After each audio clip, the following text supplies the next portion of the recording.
कि जो बंदा फैब्रिकेशन का कार्य किया है वो इस कार्य में कौन कौन सी चीजें इन्वॉल्व किया है। जाहिर सी बात है, जो फैब्रिकेशन का कार्य होता है उसमें न सिर्फ लोहे का कार्य होता है बल्कि कुछ अनट्रेंडम काम भी होते हैं। जैसे कि हमारे यहाँ जो है शुरुआत में तो लोहे का काम होता था तो उसमें ज्यादा अर्निंग नहीं होती थी, लेकिन बाद में हमने कुछ ऐसे कार्य ही जोड़े जो फैब्रिकेशन के अंतर्गत ही आते हैं, जैसे कि स्टील का कार्य। तो मेरे दिमाग में आइडिया है कि चलो इसको भी इन्वॉल्व कर लेता हूँ, क्योंकि जितना ज्यादा धंधा इन्वॉल्व किया जाएगा उतनी ही ज्यादा अर्निंग होगी। नमस्कार दोस्तों, आप सभी का स्वागत है हमारे चैनल में। आज का हमारा टॉपिक इंटरेस्टिंग होने वाला है क्योंकि इस टॉपिक के रिगार्डिंग यूट्यूब में बहुत कम जानकारी है। दोस्तों, आज हम बात करने वाले हैं मेटल फैब्रिकेशन बिजनेस के बारे में, जिसका जानकारी देने वाले हैं ज्ञान चंद्र जी सर।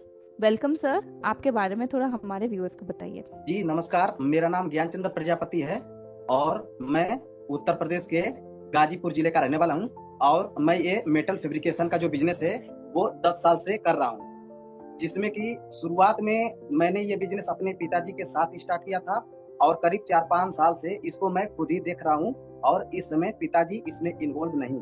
तो इस समय जो कारोबार है वो सब मेरे अंडर में ही है और मैं ही जो है इसे कर रहा हूँ। तो सर, जैसे कि अक्सर हम देखते हैं कि फैब्रिकेशन का काम कोई लोकल वर्कशॉप से ही सीखता है, तो आपका शुरुआत कहाँ से हुआ था? जी, मैंने जो काम सीखा था वो मैंने अपने पिताजी से ही सीखा था। जो मेरे गुरु हैं वो मेरे फादर ही हैं। दरअसल बात यह है कि मेरे जो पिताजी हैं वो शुरुआत से ही इसी लाइन में थे। तो हम लोग जो पढ़ाई लिखाई करते थे तो पढ़ाई लिखाई मैंने इंटर तक ही की। उसके बाद जो है कि मैंने आगे की पढ़ाई रोक दी, क्योंकि कुछ आर्थिक स्थिति अच्छी नहीं थी। तो जिसके कारण जो मेरे पिताजी थे उनका भी जैसे शौक जैसे पहले नहीं था। पहले हम लोग जो थे वो जो मेरे पिताजी थे वो दूसरे के अंडर में काम करते थे, तो वहाँ पर उनको सिर्फ मजूरी मिलती थी। तो जब हमने इंटर पास किया तो मैंने जो है कि पिताजी से कहा कि पिताजी एक काम करते हैं कि जैसे आप किसी के अंडर में काम करते हैं तो ये अच्छा नहीं लगता, एक काम कीजिए, आपके पास जो है हुनर है ही, मैं क्या करता हूँ कि मैं भी आपके साथ जैसे कि इन्वॉल्व हो जाता हूँ और हम दोनों मिल करके एक बिजनेस स्टार्ट करते हैं अपना खुद का, जिससे अगर थोड़ा बहुत इनकम होगा चाहे ज्यादा होगा तो वो अपना होगा, न किसी का कोई दबाव रहेगा और ना ही कोई जैसे कि कुछ हम लोगों को बोलेगा। तो जब मैंने ये बातें अपने पिताजी को बताई तो उन्हें ये अच्छी लगी और उन्होंने जैसे कि ये प्लान बनाया कि चलिए ठीक है, हम लोग जो है कि इस बिजनेस को करेंगे। तो प्लान बनाने के बाद हमने करीब 6-7 महीने के बाद जो है कि इस बिजनेस को स्टार्ट कर लिया और धीरे-धीरे ये बिजनेस मैंने अपने पिताजी के साथ ही जैसे शुरू किया। उस समय मुझे कोई जानकारी नहीं थी और ना ही किसी भी प्रकार का कोई वेल्डिंग मारना या फिर कटिंग करना, डिजाइन मोड़ना, जैसे ये सब मुझे शुरुआत में नहीं मालूम था, क्योंकि जब तक कोई बंदा कोई कार्य करेगा नहीं तब तक कुछ जैसे कि कोई अनुभव नहीं होगा। जब काम करेगा तभी अनुभव होगा। तो जब मैंने पिताजी के साथ काम करना शुरू किया तो उन्होंने ही एक छोटी-छोटी बारीकियों को बताना शुरू किया कि जैसे आप किस तरह से लोहा को काटोगे, किस तरह से मोड़ोगे, किस तरह से डिजाइन बनाओगे, कैसे जोड़ोगे, कैसे गेट बनेगा, कैसे खिड़की बनेगा, कैसे शटर बनेगा, इत्यादि जो है कि जानकारी उन्होंने ही मुझे दी और उनसे ही जैसे मैंने सीखा। तो जैसे कि हम जानते हैं कि आपका एक यूट्यूब चैनल है, तो आप अभी अपने चैनल में तो वेल्डिंग के रिगार्डिंग ए टू जेड जानकारी आप देते हो। तो इस फील्ड में सभी को मतलब कौन सा ऐसे चैलेंजेस फेस करना पड़ता है? शुरुआत में जब कोई भी बंदा अपना जो धंधा स्टार्ट करता है या फिर शुरुआत हम्म। करता है, तो सबसे पहले तो जो वेल्डिंग का कार्य होता है उससे बहुत लोग डरते हैं। हम्म। जैसे शुरुआत में होता क्या है कि आप सुने होंगे जैसे वेल्डिंग करने वाले व्यक्ति आँखों से परेशान हो जाते हैं शुरुआत में। जब उन्हें आँखों में लाइट लग जाती है, तो हम्म। उससे जैसे वो परेशान हो जाते हैं। तो ठीक। बहुत से ऐसे लोग हैं कि जो हम्म। जब शुरुआत में वेल्डिंग करना शुरू करते हैं और जब उन्हें लाइट लगना शुरू होता है तो वो क्या करते हैं कि कुछ लोग छोड़ देते हैं और हम्म। कुछ लोग ऐसे होते हैं कि जो शुरुआत में इस कार्य को करते हैं। इसके बाद जो है कि जब करते हैं तो धीरे-धीरे करते-करते जैसे-जैसे समय बीत जाता है तो उन्हें अनुभव हो जाता है और जैसे वो इस कार्य को करने में पूरी तरह से सक्षम हो जाते हैं। शुरुआत में जो समस्या आती है वो ये आती है कि अगर कोई बंदा शुरुआत में अगर अपना नया दुकान खोलता है तो ज़ाहिर-सी बात है, अगर कोई आस-पास का या फिर जो शहर में उसका प्रचार नहीं होता है तो ज़ाहिर-सी बात है नहीं जानते हैं। तो शुरुआत में थोड़ा-सा ग्राहकों का जैसे फेस करना पड़ता है समस्या, जैसे कि ग्राहक बहुत कम आते हैं। दुकान जब मेरी शुरू में जैसे खुली थी तो उसमें जैसे जो ग्राहक थे वो बहुत कम आते थे। हम्म। तो मतलब जैसे कि धीरे-धीरे जैसे-जैसे जानकारी बढ़ी तो उस तरह से जैसे ग्राहक बढ़ते गए तो फिर बाद में चल के करीब-करीब मान के चलिए 7-8 महीने के बाद जो है कि ये धंधा थोड़ा आगे बढ़ा।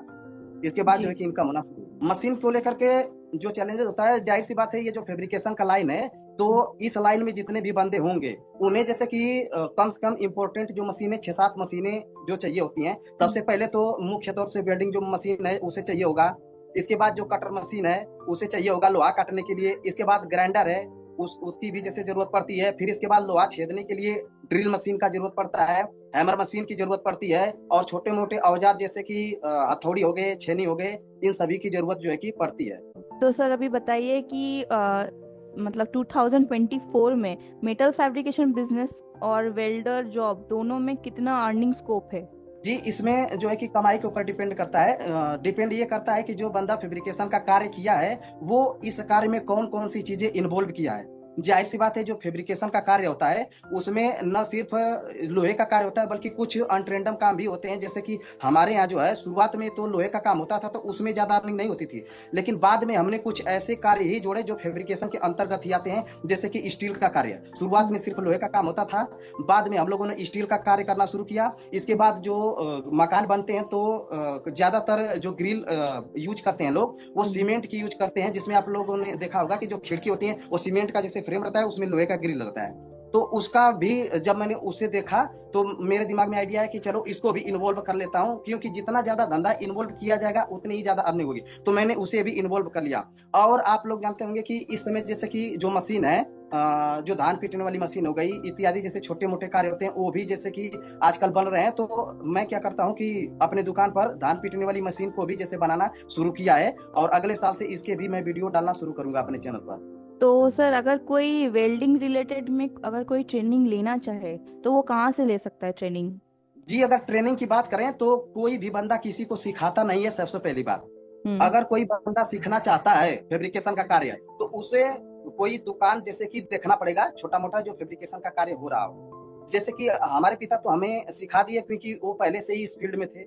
जो वेल्डिंग मशीन पहले था, पुराना जमाने का जो वेल्डिंग मशीन है, और अभी जो नया वेल्डिंग मशीन जो आ रहे हैं, तो कितना मतलब हेल्प हो रहा है जो नया वेल्डर्स, जो लोग अपना जो वेल्डर्स भाई लोग हैं जो ऑलरेडी अब काम कर रहे हैं, तो कितना हेल्प हो रहा है?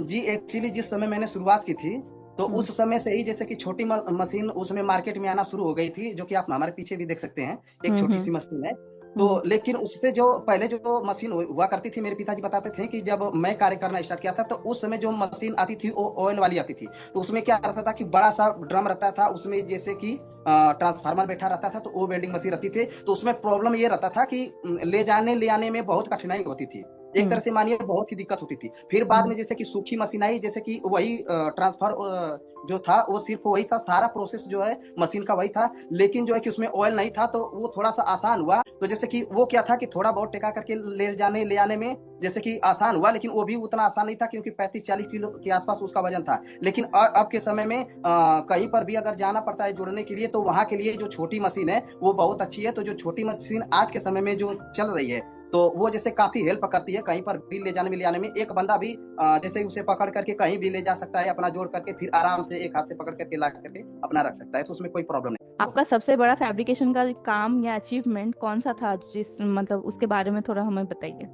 बड़े अचीवमेंट में जैसे कि हम लोगों ने जैसे कि जीना उना जो होता है, लोहे की सीढ़ी उड़ी, वो जैसे कि हम लोग जैसे दूसरे के घर पर जा करके बनाए हैं। और खास तौर से जो सबसे बड़ा धंधा मैं मानता हूँ, वो आज के समय में जो मशीनरी का कार्य है, धान पीटने वाली मशीन, वो जैसे कि मैं अपने दुकान पर बनाना शुरू किया हूँ, और उसकी जो बिक्री है वो अच्छी खासी हो रही है। तो ये जैसे एक अच्छा अचीवमेंट है। फिर ऑलरेडी हमारे जो वेल्डर भाई लोग हैं, तो वो लोग अभी भी काम कर रहे हैं, तो उनके लिए कुछ एडवाइस आप देना चाहोगे?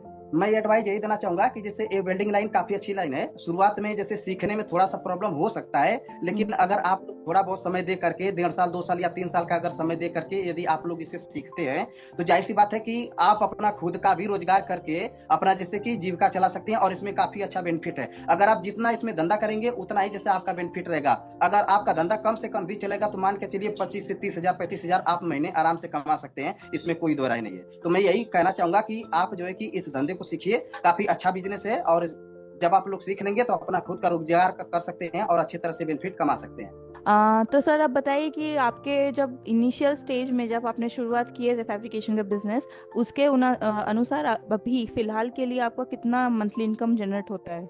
जी, ये काम होने के ऊपर है। जैसे मान लीजिए ये तो अपना ही रोजगार है, तो इसमें जैसे कि जितना कार्य होगा उतने ज्यादा इनकम होंगे, जितने काम होंगे उतने ज्यादा इनकम होंगे।